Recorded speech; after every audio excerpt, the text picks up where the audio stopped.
Pick that up, sweetheart." That is what Dr. Caldwell said 47 minutes before the Pentagon erased his career. He smiled when he said it, the kind of smile that belonged to a man who had never experienced consequences, who had built a medical career on board connections rather than battlefield judgment, whose voice carried the weight of authority that came from a last name spelled out on hospital letterhead and a medical school class photo hanging in the administrator's office. Katie Morrison didn't flinch. She didn't blink. She bent down and retrieved the patient chart from the linoleum floor without a word, her jaw clenching so slightly that only someone trained in reading the micro-expressions of people under extreme stress would have noticed. The fluorescent lights above the nurse's station hummed their fluorescent hum, and nobody moved. Nobody breathed. The ER staff watched, 3 nurses, 2 residents, 1 medical student whose eyes went wide, as Caldwell turned back to his computer, his work already done, the message delivered, the hierarchy reinforced. Katie straightened the chart against her chest.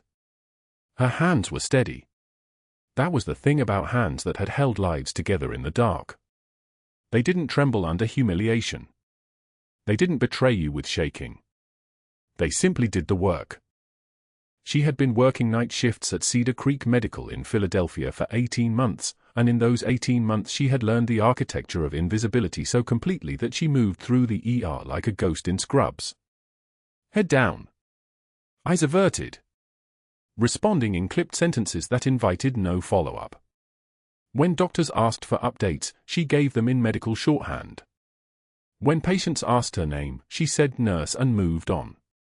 She kept her hair pulled back so tightly it pulled at her temples. She wore the same grey jacket over her scrubs every single night. She never laughed at the jokes in the break room. She never participated in the birthday celebrations. She existed in the spaces between people, efficient, competent, and utterly, completely forgettable. The pair of worn combat boots hidden in her locker told a different story. They were wrapped in a towel she never used, stuffed beneath street clothes that smelled like detergent and thyme, caked with desert dust that had calcified into the leather creases. She hadn't worn them in 3 years. She hadn't even looked at them in 2 years. But she knew they were there the way you know a scar is there even when you're not touching it, present, permanent, unchangeable. The boots were the problem. The boots, and the name tattooed on the arm of the man who arrived at Cedar Creek Medical at 11:14 p.m. on a Thursday in November, brought in by ambulance from a bus station collapse in northeast Philadelphia, his skull fractured in 3 places, his pupils blown and non-responsive, his identification scattered across the pavement like evidence at a crime scene. Katie was working triage when they wheeled him in. She heard the sirens first, that rising wail that split the night like a scream, and then the paramedics' compressed language, severe head trauma, unresponsive to pain, no ID on scene, probable intracranial bleed, ETA for minutes. She was moving to the trauma bay before the words finished, muscle memory taking over, her body responding to tones that the civilian part of her brain tried to ignore. The ranger came in on a stretcher, his skin the color of old paper, his breathing shallow and hitching in a way that meant his brainstem was struggling to remember how. Katie read his injuries the way some people read books, entrance wound pattern indicating right temple impact, exit wound suggesting leftward intracranial pressure, abrasion marks on his knuckles that told a story about him fighting something or someone before the fall.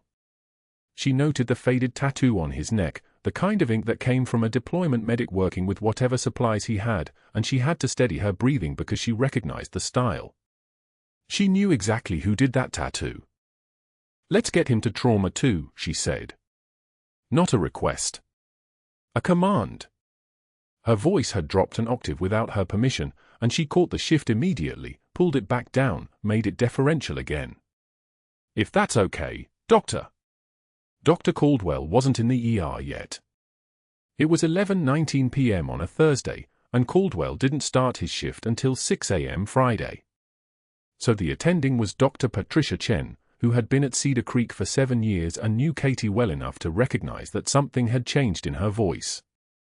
Chen's eyes narrowed for just a moment, the moment passed, and she nodded.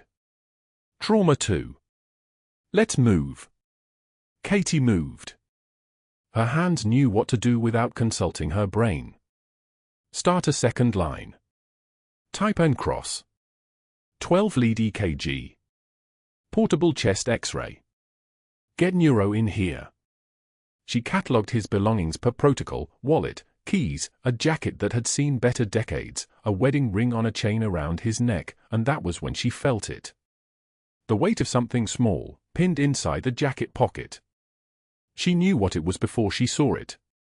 She knew from the careful way it was placed, deliberate and protected, the way you would preserve something that mattered more than survival.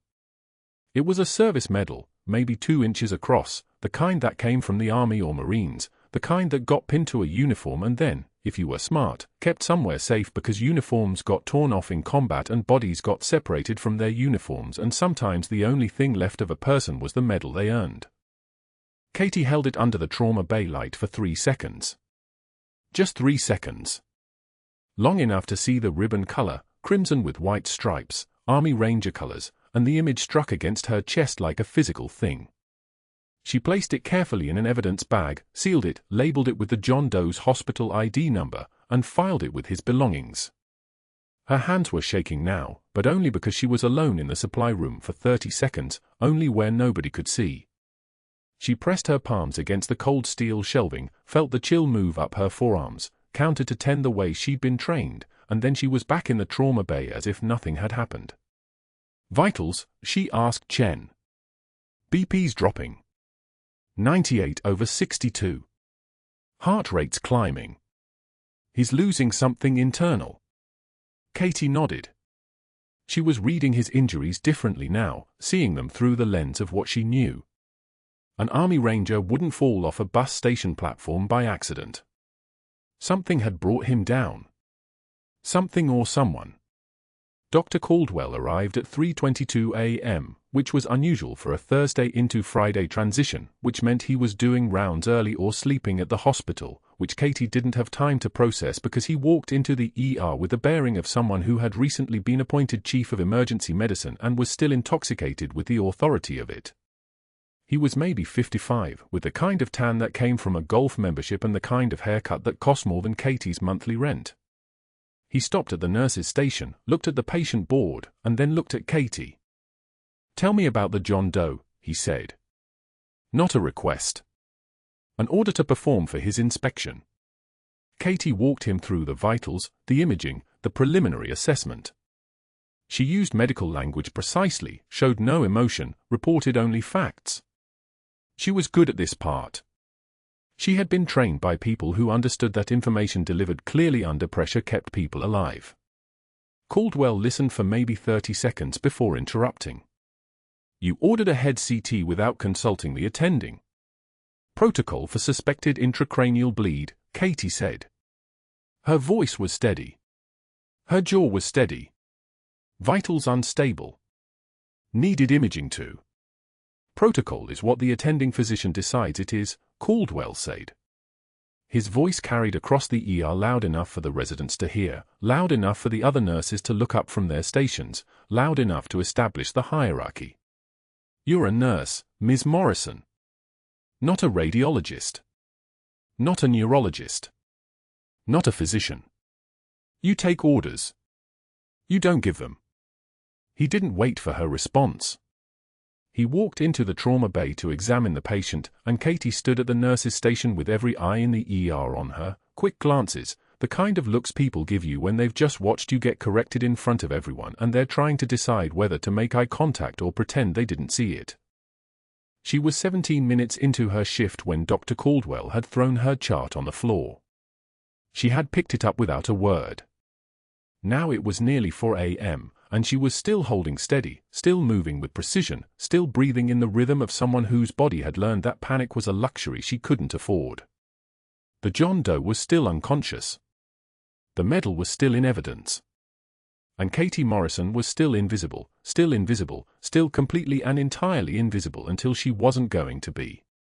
The nurse's station at Cedar Creek Medical smelled like stale coffee and something worse, the particular chemical odor of a workplace where someone had already decided you didn't belong. Katie Morrison knew that smell. She'd smelled it in 47 different rooms across 4 years of carefully constructed invisibility. It was 11:06 a.m. when Dr. Caldwell walked into the nurse's station, his tailored blazer catching the fluorescent light like armor. 12 staff members were present. Katie continued entering vital signs into the electronic medical record, her fingers moving at exactly the same pace, neither slowing nor accelerating. She didn't look up. "Let me propose something," Caldwell announced, his voice carrying the particular confidence of a man who had never once experienced actual consequences.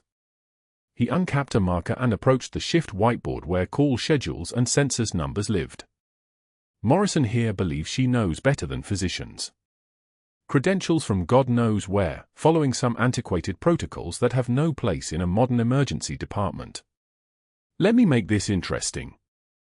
Katie's pen continued across the keyboard. Click.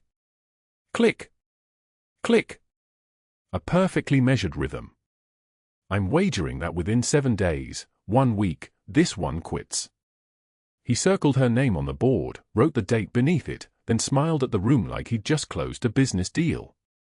"Anyone want to take the other side? Anyone want to bet she makes it past Thursday?"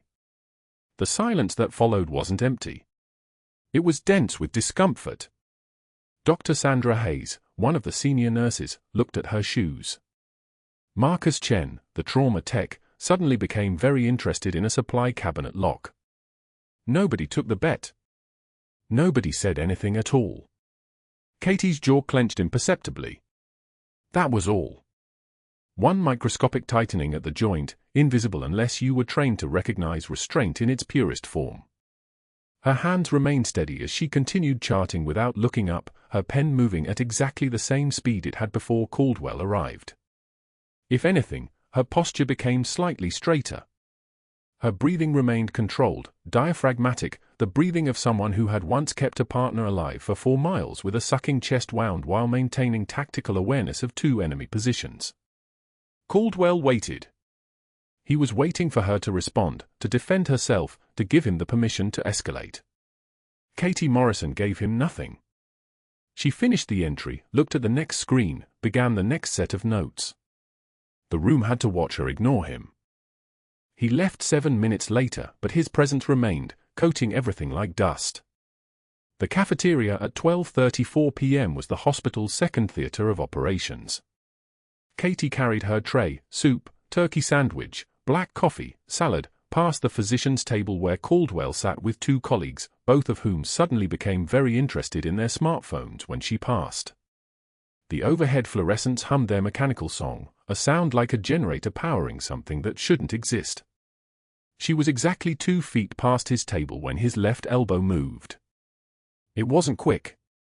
It was measured, deliberate, the kind of movement that had clearly been rehearsed in the mirror of his office. His elbow rose and made contact with the tray at precisely the right angle to achieve maximum spillage. The soup container flipped, spreading golden broth across the floor in an arc. The sandwich tumbled. The coffee cup rolled with the particular trajectory of an object with no hope of reaching the other side of the cafeteria without incident. "Oh, Morrison," Caldwell said, his voice pitched to carry across the dining room. "So clumsy. Maybe if you paid more attention to where you're going instead of playing doctor, you wouldn't be such a hazard around here." The cafeteria went quiet. Not silent, quiet. Those were different things. Quiet had layers. Katie knelt. The tile was still warm from the morning maintenance crew's final pass with the mop. She picked up the soup container first, then the sandwich, then began collecting the individual pieces of salad from where they'd scattered like shrapnel. Her face was absolutely neutral, not blank, not forced, just genuinely present in the task of gathering debris. Her movements were methodical, efficient, moving like someone who had performed far worse tasks under conditions considerably more hostile. She placed everything on the tray, stood, walked to the trash station, disposed of the meal, and exited the cafeteria. She did not hurry. She did not look back. Her hands did not shake. The entire operation took 4 minutes and 17 seconds. She ate a protein bar from her locker at 1:15 p.m., standing in the supply closet with the door open just enough to see the hallway. The bar was tasteless. Protein bars were always tasteless. She'd eaten 2,000 of them across 15 years, in places where tasteless was the least of the problems. Her mind remained compartmentalized, her breathing controlled, her hand steady around the silver foil wrapper. But that wasn't the worst part.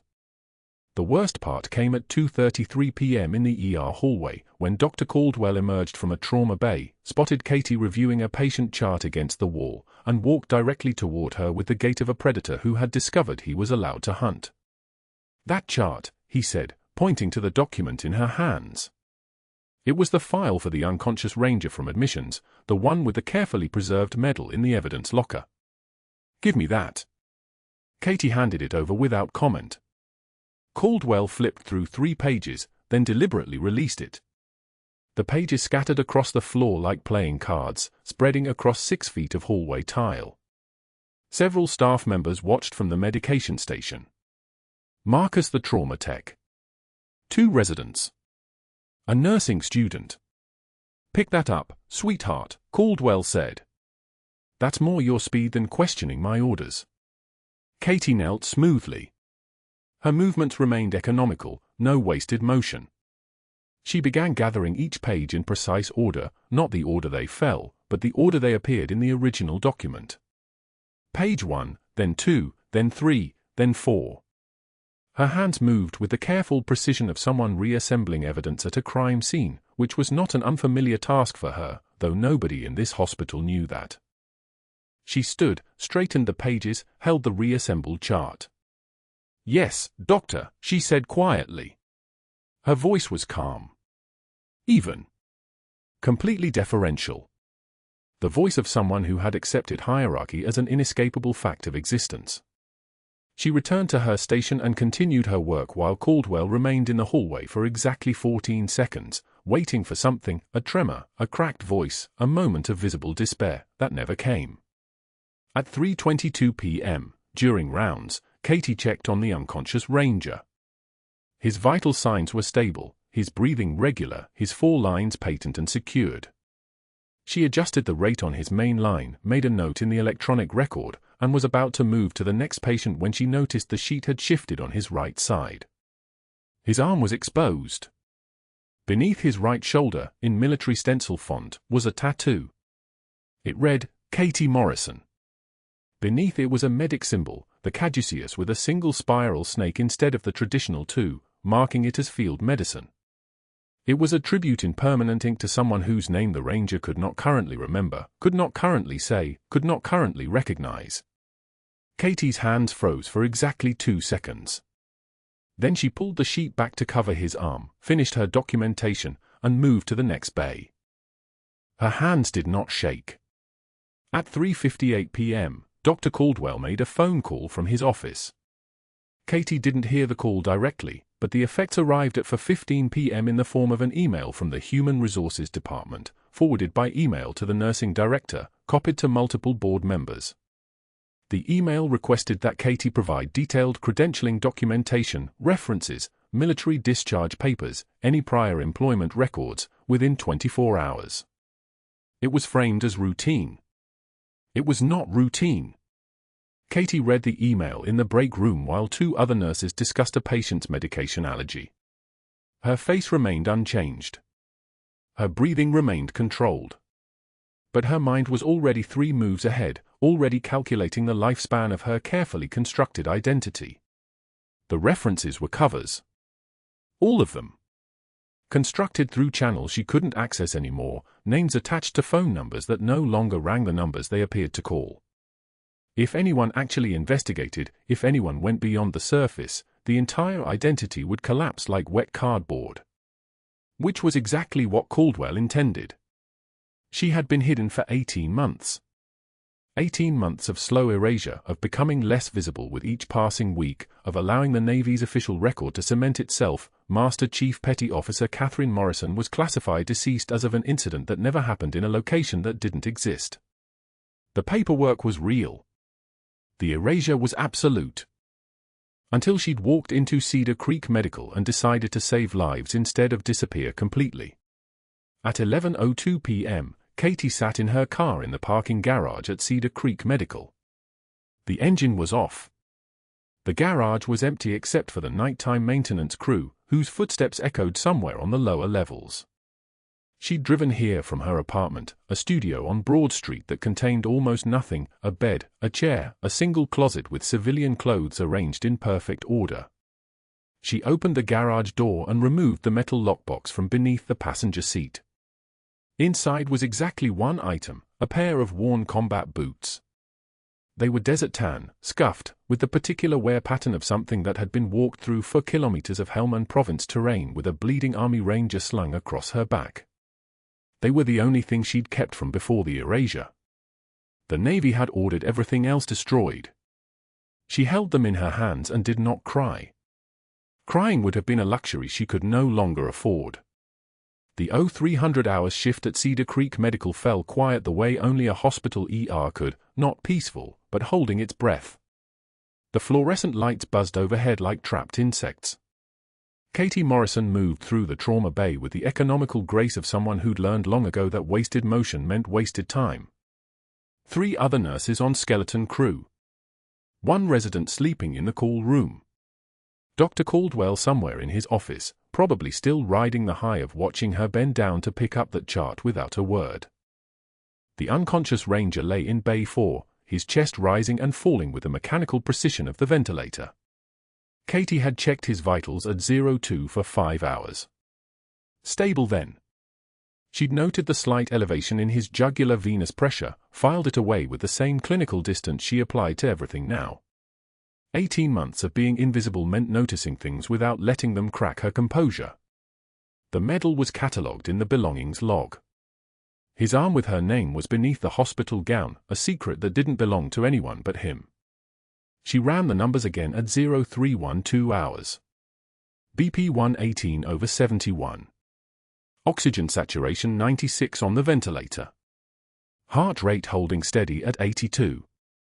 Everything textbook normal for a trauma patient in the first stages of recovery. She adjusted the 4 flow, checked the Foley catheter output, pale yellow, good hydration, and was moving toward the next bay when she heard it. A sound so small most people would have missed it. The ventilator's rhythm changed. Just barely. The hiss of air escaping where it shouldn't escape. Katie's hands froze. She turned back. Stared at the monitor. The numbers hadn't shifted yet, but her body knew. Muscle memory from a forward operating base outside Sanjin Valley, from nights when the wounded came faster than the stretchers, from the exact moment when a patient's silence became a scream. BP dropping. 116, 114. The jugular venous pressure climbing. His neck veins distending like someone was tightening a noose from the inside. Cardiac tamponade. Blood filling the pericardium. The heart suffocating in its own fluid. Katie grabbed the emergency phone. Code blue, Bay 4. I need a doctor. Now. The resident materialized in 90 seconds, disheveled and wrong, a child playing dress-up in a white coat. She could see the calculation in his eyes, the hesitation between protocol and the knowledge that protocol killed patients. She was already moving. Grabbed the crash cart. Her hand steady as surgical steel. Pericardial effusion. Patient tanking. The resident stared at her. We need to call Dr. Caldwell. We have for minutes. Not a request. A fact. 14-gauge needle. Subcostal approach, 5 centimeters below the xiphoid process, angled 45 degrees toward the left shoulder. Move. Her hands didn't ask permission. They performed this procedure under mortar fire, had known the exact angle that meant the difference between saving a life and watching it drain into the dust. The needle slid between the ribs with the precise confidence of someone who'd done this before the resident was born. The skin resistance. The sudden give when the pericardium punctured. And then, that sound. The hiss of air escaping. Of pressure releasing. Of a heart learning how to breathe again. Sinus rhythm returned to the monitor. The numbers climbed. BP 94/58. Not good. Not good at all. But alive. The ranger's oxygen saturation rose from 88 to 92 to 97. His heart rate steadied. The resident was pale, watching like someone who'd just witnessed the curtain pulled back on a magic trick and realized the magician wasn't human. Katie secured the needle with a sterile dressing. Documented everything with the precision she'd learned documenting casualties that had to be accounted for by morning. Time of intervention. Procedure name. Clinical rationale. Results. Her handwriting was the same as it had been for 18 years, small, exact, impossible to argue with. She'd learned long ago that documentation was armor. Evidence was survival. That's when the ER doors burst open and Dr. Caldwell walked in with his phone still in his hand, his expression already arranged into something that resembled concern. He took in the scene in one glance. The crash cart. The needle still in place. The monitor showing stable rhythm. Katie standing beside the bed with her gloves already off, her face revealing nothing.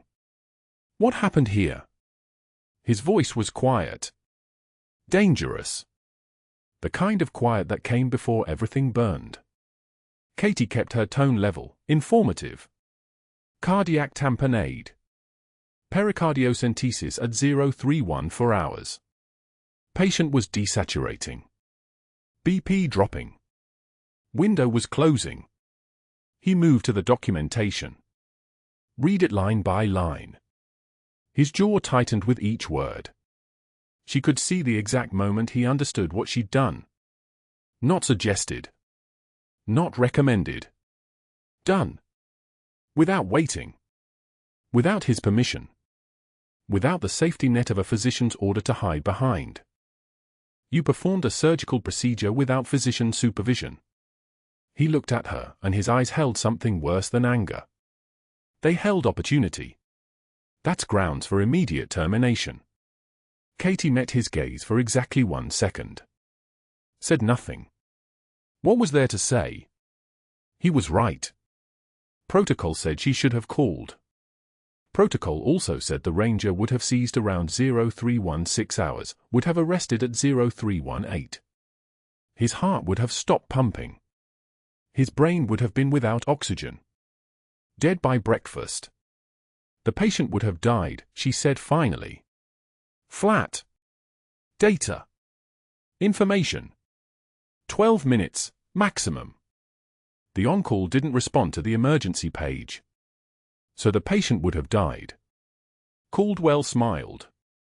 It wasn't a smile that belonged on a human face. You saved a life without authorization. That makes you a criminal, Katie. Not a hero. That makes you someone who thinks she's above the rules.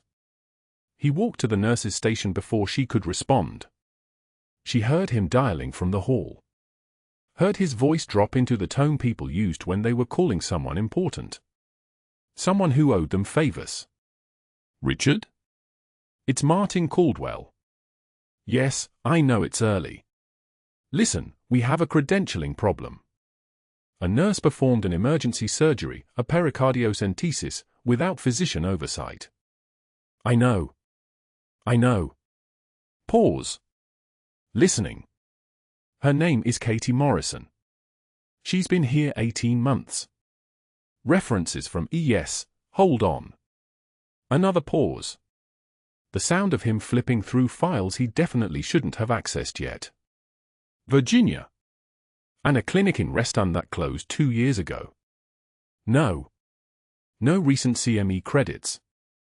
The background check came back clean, which is odd considering the nature of the procedure she just performed. Someone this skilled doesn't just appear out of nowhere, Richard. Someone with her level of trauma experience doesn't work as a floor nurse at a community hospital unless they're hiding from something. The words were quiet enough that most people wouldn't hear them through the ER noise. Katie heard every single one. By 0400 hours, she'd been reassigned from the ranger's care. By 0530 hours, there was a note on the board that an outside investigator would be reviewing her credentials. By 0600 hours, Caldwell had called the references, the woman in Virginia whose number no longer connected to anything real, the supervisor at a clinic that didn't exist, and the military discharge records that didn't exist either, because they weren't allowed to exist.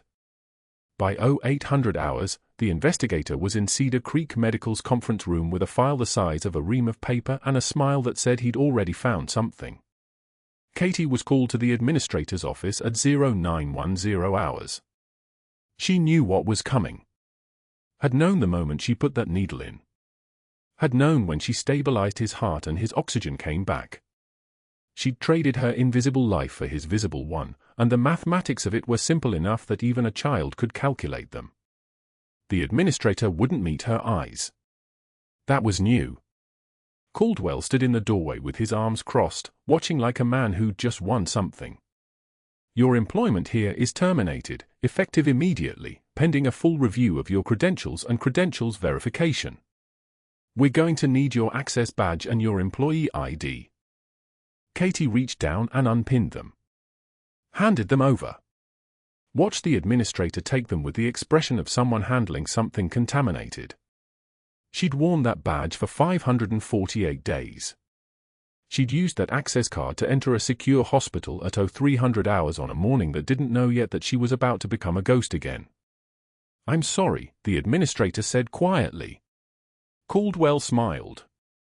This is what happens when people forget their place. Katie looked at him. Really looked at him. Saw the satisfaction in his posture, the certainty that he'd just ended something that needed ending. She looked at him for one full second, then nodded once, turned, and walked out. Her composure never cracked. Her hands never trembled. The panic was there, underneath, screaming like a siren in a language nobody else could hear, but her face revealed nothing. Just a nurse. Just a routine firing. Just a credentialing issue being resolved. She didn't go to her locker. Didn't collect the few personal items she'd allowed herself, a photograph of a mountain she'd never been to, a postcard from somewhere she'd never lived. Instead she walked straight through the ER, past the ranger in bay for where a new nurse was checking his vitals, and out into the Philadelphia dawn. The parking garage was empty at 0935 hours. Her car sat in the same spot it had for 18 months, a 2008 Honda Civic that blended into nothing.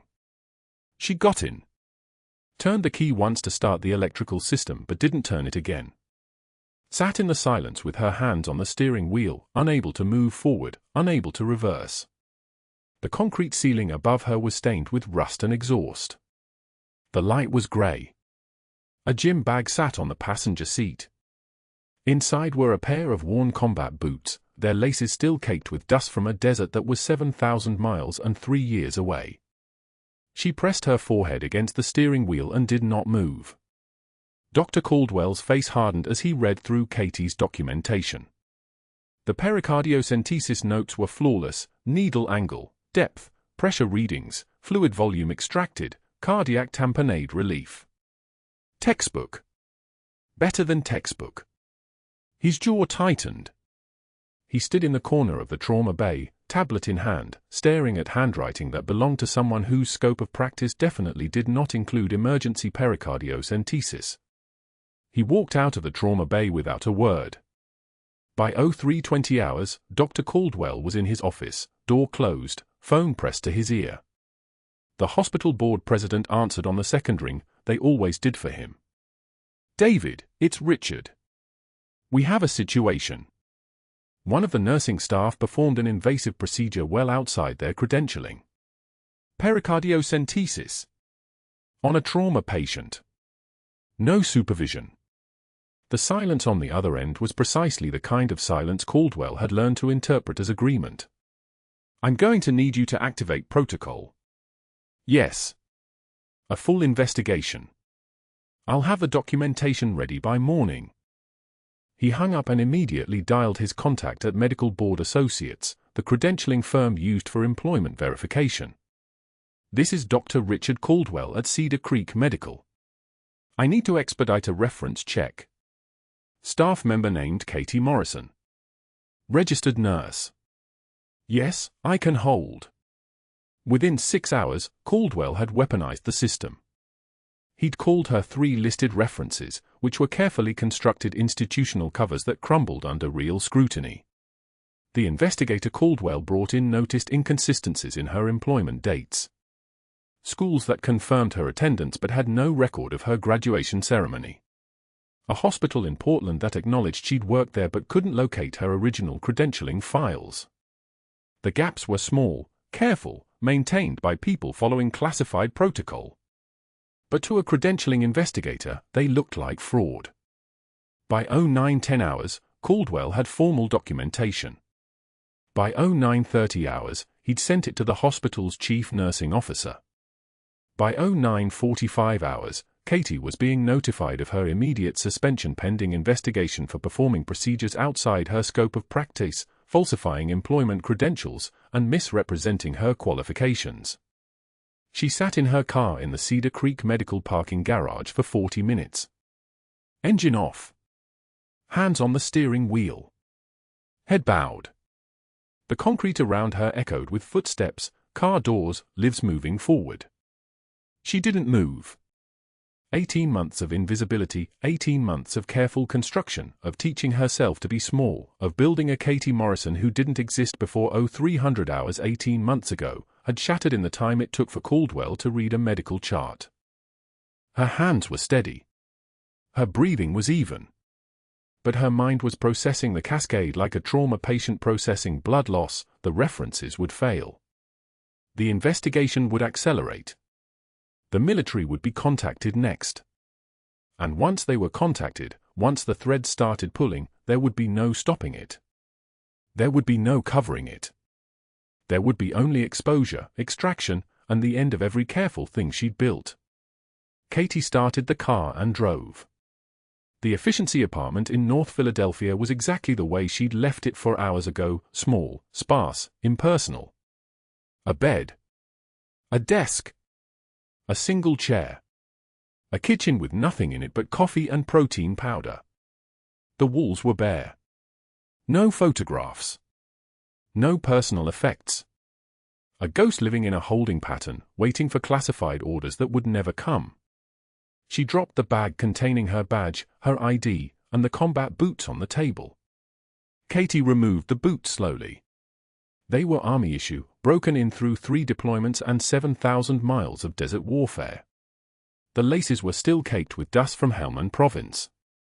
The left boot had a 1/4-inch tear in the leather from shrapnel. The right boot had blood stains that no amount of washing could remove completely. She'd kept them hidden in her locker at Cedar Creek Medical because they were the only physical proof that she'd existed as someone else, someone who mattered, someone who was more than a nurse who picked up charts without complaint. She placed them on the kitchen table and stared at them. The phone rang at 0115 hours. Cedar Creek Medical. The night supervisor's voice was sharp with adrenaline. Katie, I know you're suspended, but I have to call you. The ranger's vitals are crashing. He's developing pulmonary edema, new cardiac dysrhythmia. We think there's a tension pneumothorax developing secondary to his original trauma. Dr. Caldwell is here but he's ordering imaging before intervention and the patient doesn't have time. Katie said, I'm suspended, and hung up. The phone rang again 30 seconds later. Same supervisor. He's asking for you. He keeps saying Valkyrie. He keeps asking for Valkyrie. The staff is confused, he's seizing, and we need. Katie already had her car keys. She didn't remember standing up. She didn't remember changing into the dark jacket she kept by the door. She didn't remember anything except the single word, Valkyrie, which meant he was conscious, which meant he was terrified, which meant he was alone in a hospital where the only person who understood what he needed was suspended. Cedar Creek Medical's ER entrance was crowded even at 01 for 5 hours. The night shift moved with the thick exhaustion of people who'd been awake through a full traumatic rotation. Katie pushed through the automatic doors and immediately encountered security. Young officer, name tag that said Hernandez, trained to stop people without credentials. I don't have my badge, Katie said. I need to get to Trauma Bay 3. Hernandez's hand moved toward his radio. The night supervisor, Charlene, appeared from the adjacent corridor and immediately stepped forward. She's with me. She's assisting on the Ranger case. It wasn't protocol. It absolutely wasn't protocol. Charlene was committing professional risk by vouching for someone under suspension. Her eyes met Katie's for 1 second. A Marine Reserve's daughter whose brother served in Kandahar knew what Valkyrie meant. Katie moved past security without another word. The trauma bay doors opened and the room stopped. The Ranger was seizing, his body rigid against the bed restraints, oxygen saturation dropping like a stone on the monitor. His lips were blue. The ventilator was working overtime.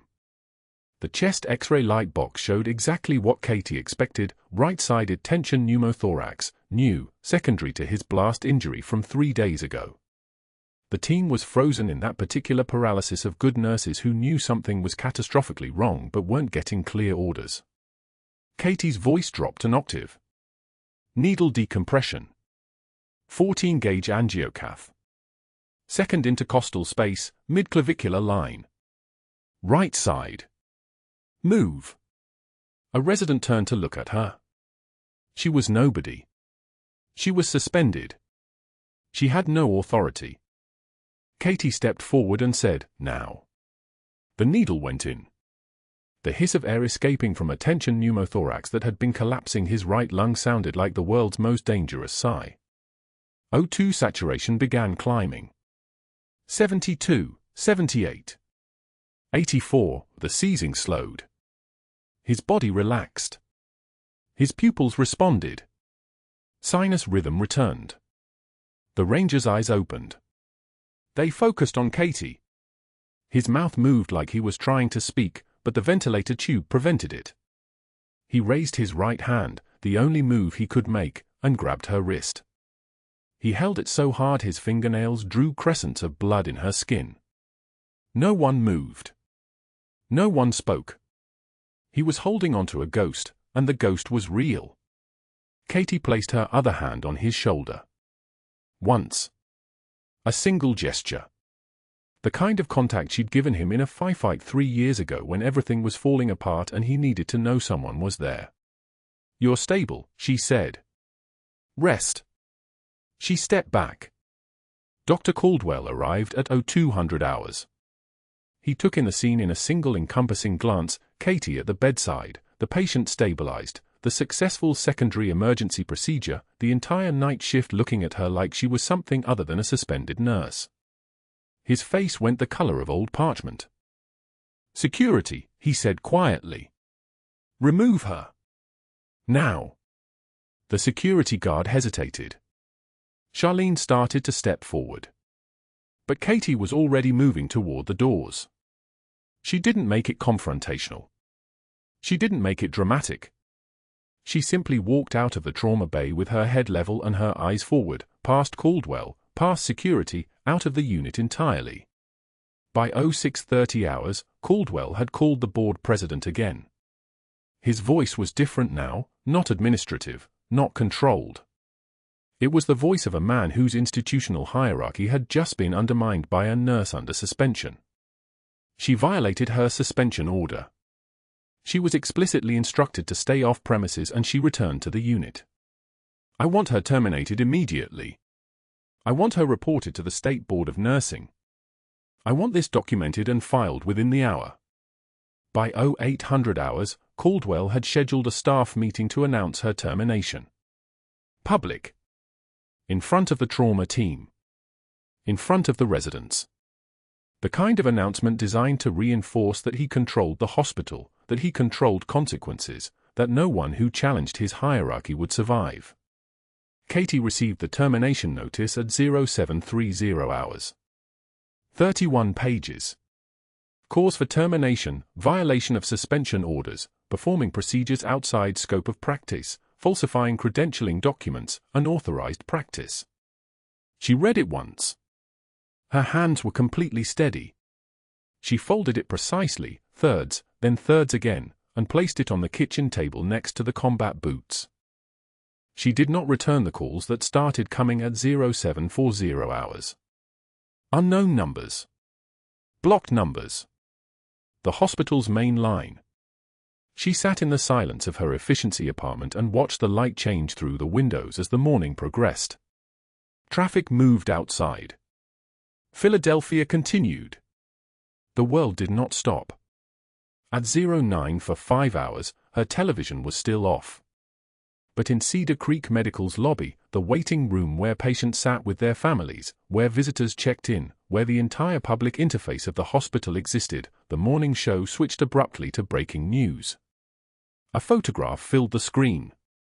Military portrait. Dress blues. Medals visible. Hair pulled back. Eyes that had seen things that couldn't be unseen. The anchor's voice was urgent. "We're now reporting on a developing story from the Pentagon. Master Chief Petty Officer Katie Morrison, a Navy medical specialist, disappeared 3 years ago after a classified operation in Helmand Province. The Department of Defense is requesting public assistance locating her. If you have any information on her whereabouts." The waiting room fell silent. Every monitor stopped, every conversation ceased, every person turned to look at the screen. Someone recognized the face immediately. Then someone else. Then the entire morning shift connected the dots simultaneously. That face, that name, there Katie Morrison, the quiet nurse who'd been suspended 5 hours ago for violating protocol, now a decorated combat veteran, a missing person, a classified operation, a Master Chief Petty Officer. The Ranger was in physical therapy on the 3rd floor. They wheeled him past the lobby on his return to the unit. His eyes caught the screen. He stopped the orderly with a single motion. He stared at the photograph. Then he stared at the scroll bar beneath it. Pentagon reports missing Master Chief Petty Officer Katie Morrison. Military seeks information. His mouth moved like he was trying to speak. His eyes focused on the tattoo on his own arm. The one with her name. The one he'd gotten 3 years ago after she carried him for miles through enemy territory with a sucking chest wound, stabilizing him while simultaneously taking out 2 enemy combatants who had them pinned. His whisper reached the nearby staff, Valkyrie. Hospital Security Officer Torres was standing near the lobby doors, a Marine Reserve, 6 years active duty, discharge with honors. He heard the Ranger. He looked at the screen. He looked at the wheelchair. Something locked into place in his mind like a round chambering into a rifle. Torres stepped forward. He planted his feet. He spoke in a voice that carried the particular authority of someone who'd spent years giving orders. "That is Master Chief Petty Officer Morrison." "Sir." The lobby froze. 100 people. Complete silence. A resident asked, voice small, "Our Katie Morrison?" Torres nodded. "Navy Corpsman." "Master Chief." "That's the highest enlisted rank you can achieve." "She saved Marines."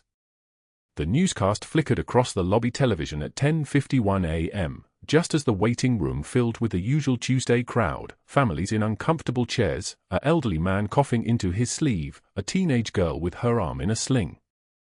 The anchor's voice cut through the ambient noise of ringing phones and beeping monitors. Breaking news from the Pentagon. A decorated combat medic has been missing since a classified operation in Helmand Province 3 years ago. Master Chief Petty Officer Katie Morrison disappeared from the naval medical records following what sources describe as a critical incident. The Pentagon is now requesting any information regarding her whereabouts. She was last seen in, the photograph filled the screen. Dress blues. 3 rows of medals. A face that belonged to a woman pushing a crash cart through Cedar Creek Medical's hallways at that exact moment. The room went dead silent. A nurse's aide recognized her first, her mouth opening without sound. Then the charge nurse. Then everyone. Faces turned toward the doorway where Katie had just walked past, heading toward the intensive care unit, unaware that her photograph was being broadcast on every news channel in Philadelphia. The waiting room staff stared at the screen, then at each other, then at the hallway where she'd disappeared. One of the family members pulled out their phone and recorded the television, the image of Katie Morrison in military dress suddenly everywhere, on Twitter, on TikTok, on newsfeed spreading like electricity through the hospital network. In room for 12, the Ranger sat upright in his wheelchair for the first time since he'd arrived, 3 days of consciousness barely enough to focus on the world around him. The television in the corner of his room played the same broadcast. He watched the newscast with the blank expression of a man still climbing out of sedation, his eyes moving across the photograph without comprehension. Then something shifted in his expression. His pupils dilated. His hand gripped the armrest so hard his knuckles drained of color. The code name moved through his lips like a prayer. Valkyrie. The security guard stationed outside his door heard it, a Marine named Clayton with 18 years of service and a recognition reflex that never switched off. He stepped into the room, saw the Ranger staring at the television screen, saw the tattoo on the man's arm catching the fluorescent light. Clayton's eyes went narrow. His military training had taught him to read situations in fragments. The name on the arm. The photograph on the screen. The man's recognition. The dots connected in his head like ammunition finding a target. Clayton turned and walked directly to the elevator, moving with purpose, his radio already leaving his belt. This is security. We need eyes on Morrison. ER department. Now. He reached the lobby in 40 seconds. The crowd was larger than expected, staff had already started gathering, phones recording, the news broadcast still playing. Clayton pushed through to the center of the gathered people and found her moving through the crowd toward the intensive care unit, completely unaware. He stepped directly into her path.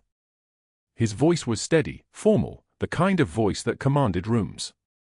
"That's Master Chief Petty Officer Morrison, sir," he announced loudly enough for the entire waiting room to hear. Nurses froze. Doctors stopped mid-conversation. The news cameras that had been filming random lobby footage suddenly had a focal point. Katie's walk slowed. She turned. Her expression didn't change, no surprise, no fear, no visible reaction, but something in her posture shifted, a recognition that the invisible wall around her had just collapsed. The Ranger was wheeled into the lobby by 2 orderlies, his determination stronger than his recovering body. He rolled forward until he reached Katie, and in one practice motion that suggested he'd planned this moment in his head for 3 days, he lifted his left sleeve. The tattoo was unmistakable, her name in block letters across his bicep, flanked by 2 small symbols that meant something to exactly 3 people in the world. He looked directly into her eyes and said, "She carried me for miles." Sucking chest wound. 2 enemy combatants. He paused, his voice dropping. Never forgot her name. The silence lasted exactly 3 seconds. Then the doors to Cedar Creek Medical's main entrance opened. The 2-star general who walked through them carried authority the way other men carried briefcases. His dress uniform bore the weight of 34 years of service. His aide walked 2 steps behind, holding a file folder the color of classified materials. The general's eye swept the lobby, the gathered staff, the news cameras, the Ranger, the unmarked woman standing with her shoulders steady and her jaw set like a boxer before the bell. His gaze found Katie and held. He began reading before he reached her, his voice steady and clear enough for every person in the lobby to hear. Master Chief Petty Officer Katie Morrison. Navy Medical Corps. Served in 3 combat tours. Decorated for valor under fire in Helmand Province. Performed emergency trauma surgery on 17 occasions in theater. Saved the life of this soldier, he nodded at the Ranger, by executing a pericardiocentesis under mortar fire while maintaining suppressive fire on enemy positions. The general paused, his expression hardening. Disappeared from official record 3 years ago following a classified operation. Her clearance was revoked. Her service record was sealed. Her identity was buried by order of someone at this hospital. The general turned to the crowd. "Where is Dr. Caldwell?" From the back of the gathered staff, a figure began moving. Dr. Caldwell's face had shifted from confusion to comprehension to something that looked like the moment before a man's entire world collapsed. His mouth was open. His hands were shaking. He raised one hand, a gesture that was somewhere between a wave and a surrender. The general approached with his aide. The folder was opened. The general's voice took on a tone that had commanded thousands of soldiers across war zones. "Dr. Caldwell, you suspended and terminated Master Chief Morrison for performing a procedure she was trained to execute under circumstances far more demanding than this hospital has ever witnessed. You contacted her references without authorization. You brought in investigators to examine credentials that were classified. You did this because competence threatened your authority. Did you even ask what she was trained to do? Caldwell's voice came out thin. The procedure was outside her scope. I didn't know. You didn't know because you didn't ask, the general said flatly. You saw a nurse. You saw a challenge. You saw nothing else. You didn't see 23 years of service. You didn't see a woman who has saved more lives under fire than you will ever treat in this hospital. You didn't see the rank you were ordering around like a subordinate. You only saw what you felt comfortable dismissing. The general's voice dropped lower, which made it somehow louder. Master Chief Morrison performed an emergency pericardiocentesis on an Army Ranger with acute cardiac tamponade. She performed it correctly. She performed it in time. She saved his life. She then performed a needle decompression on the same patient 12 hours later after he developed tension pneumothorax. She saved his life again. Both procedures were within her scope of practice as a combat medic. Both procedures were life-saving. Both were executed while you were asleep in a hospital bed with a salary that exceeds her annual compensation by a factor of 3. The board president appeared at the edge of the crowd, his face gray. The general turned toward him without breaking eye contact with Caldwell. This officer is relieved of his position, effective immediately. If you contest this decision, the Pentagon will launch a formal investigation into how a decorated combat medic was harassed, suspended, and terminated for saving a soldier's life. That investigation will be public. These cameras, he gestured to the news crews, are already recording. The world is already watching. The board president's response was automatic, the decision already made for him. Dr. Caldwell. You're terminated. Security will escort you from the building immediately. Clayton was already moving before the words finished leaving the board president's mouth. Caldwell tried to speak, tried to mount a defense, tried to explain, but the general stepped directly into his space and said, "If you say one word, I will read the complete list of your incompetencies into the public record on live television in front of these cameras. You will become the symbol of every incompetent administrator who prioritized ego over excellence. Is that how you want to be remembered?" Caldwell's mouth closed. He allowed himself to be escorted through the lobby, past nurses who wouldn't meet his eyes, past the ranger who watched him with open contempt, past Katie Morrison who stood with the kind of composure that comes from having already survived the worst the world can offer. The doors closed behind him. The news cameras followed him into the parking lot. His career collapsed in real time, broadcast to an audience that was already judging him. The general turned back to Katie. She was still standing in the exact same position, her expression unchanged. The applause started with one nurse, spread like a wave through the hospital staff, hands coming together, people standing, the sound echoing off the tile floors and fluorescent-lit ceilings. She didn't move. She didn't acknowledge it. She just stood there, watching the general approach, her jaw slightly tighter than before. The general saluted. It was formal, respectful, the kind of salute reserved for superior officers. Katie returned it without hesitation, her arm moving with the precision of muscle memory. The general lowered his hand and spoke quietly enough that only she could hear, though everyone could read his lips. The Pentagon has cleared your record. Your service is now documented. You're reinstated with full honors. Welcome home, Master Chief. Katie's response was a single nod. Her eyes moved to the board president, who was already approaching with apologies, offers of reinstatement, offers of promotions and raises and titles. Katie listened to him for approximately 10 seconds, then said, "No. I'm done hiding." Her voice was different now, no longer deferential, no longer the voice of someone trying to disappear. It was the voice of a woman who had spent 18 months erasing herself and had finally decided to exist again. The Pentagon offered her a position training combat medics. Real position. Real title. Real name. Katie Morrison accepted before the board president finished speaking. 6 months passed in the kind of time that makes before and after feel like different lives. Katie stood in her dress blues at a Pentagon ceremony, the same small service medal she'd preserved from the Ranger's jacket now pinned beside her own, a silver star, 2 Purple Hearts, a Navy Cross. The medals caught the light, each one a moment she'd spent her entire adult life understanding that she could never publicly claim. The Ranger stood beside her, recovered, his color returned, his strength restored. He presented her with a unit commendation, his voice steady as he spoke about the woman who'd carried him for miles through fire and still taken out 2 enemy combatants. The audience listened in complete silence.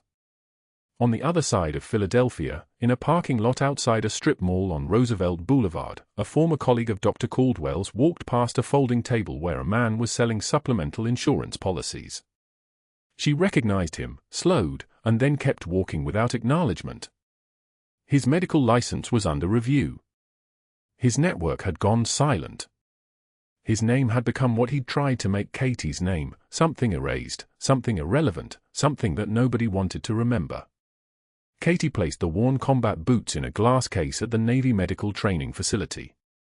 They were weathered, stained with dust from helm and province, marked with calluses and history that would never be fully documented. A small placard beneath the glass read, Master Chief Petty Officer Katie Morrison, 23 years of service, 3 combat tours, class of 2019. The boots were finally retired to a place of honor. The Ranger asked her why she'd never revealed herself when he'd arrived at Cedar Creek Medical. Why she'd just kept working, kept quiet, kept disappearing into the role of a nurse who was nothing more than a nurse.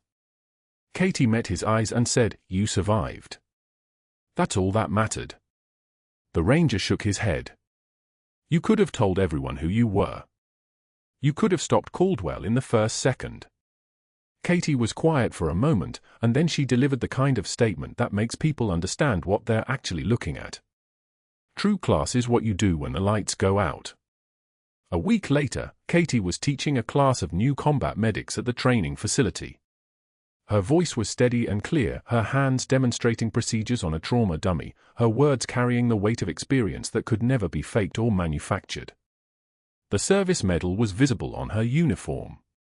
She wasn't hiding anymore. The woman who had spent 18 months trying to disappear was finally, completely, unavoidably real.